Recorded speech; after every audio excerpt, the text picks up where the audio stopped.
Welcome to this Marvelicious Toys one-shot. They're not just toys, they're Marvelicious.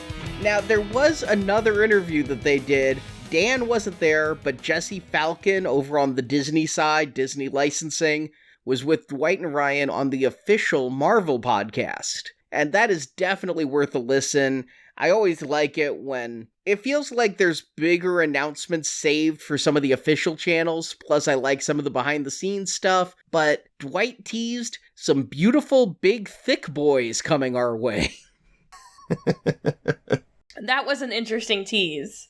Maybe they're making a line of corgis or something. I'm really wondering what that could be. Yeah, I don't know. I mean, we already got the Wrecking Crew, but do they feel like they're ready for an upgrade already? The other thing they confirmed, I don't know that this is a shock, there will be a Haslab in 2022. It's hard to believe that it was 2021 with Galactus. It literally feels like Galactus just happened. I know. Yeah, it kind of does. And we're about halfway there, too. I mean, we should probably start seeing some more updates and stuff. Like, I think we're expecting them in the fall, right? Late August, early September is kind of the shoot for date. Yeah, and I imagine that's when they'll launch the new one. Nice. I didn't even realize we hadn't gotten Galactus yet because all the Sentinels showed up and I just assumed one of those trickled in and was Galactus. I didn't even pay attention.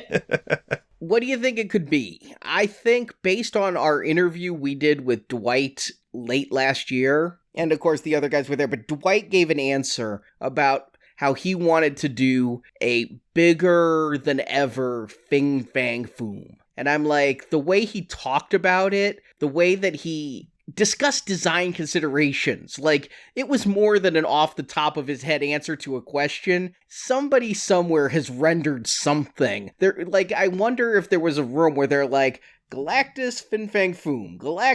Let's do Galactus this time, and we save Fin Fang Foom.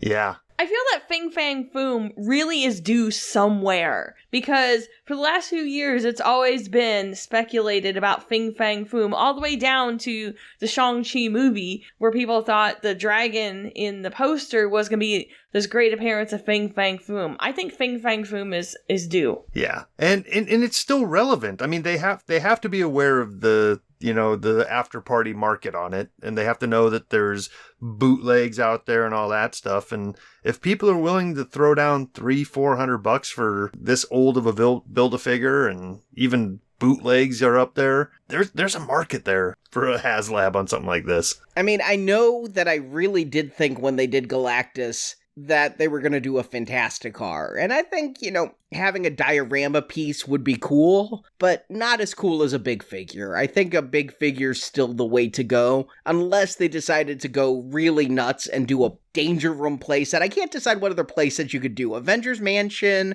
would be a little bit dull, but if you did an X-Men Danger Room with the buzzsaws and everything, and some laser effects that would allow everybody an instant X-Men diorama, that would be kick-ass. But I think as long as there are giant figures of major relevance out there to be made, that's where Haslabs live and breathe. I mean, like Dan said during the Q&A we just had with them, Galactus, most successful Haslab ever, beating the Sentinel. I mean, this is showing people want this. Mm-hmm. And I think you nailed it. Like, I don't think they're going to mess around with the formula, knowing that, like, at least on the Marvel side, that we're in for big figures. We're going to back a big figure that we know we're not going to get at retail or as a build-a-figure or anything like that. So, yeah, stick with that formula. Once we run out of super giant figures to do, then yeah, maybe we start talking about maybe some vehicles or some play sets. But for now,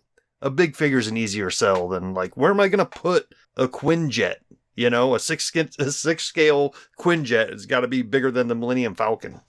God, that would be so big. Or a Milano, I would love a 6-scale Milano. There's a reason why they started making figures like 1 inch tall when Guardians of the Galaxy came out. Right.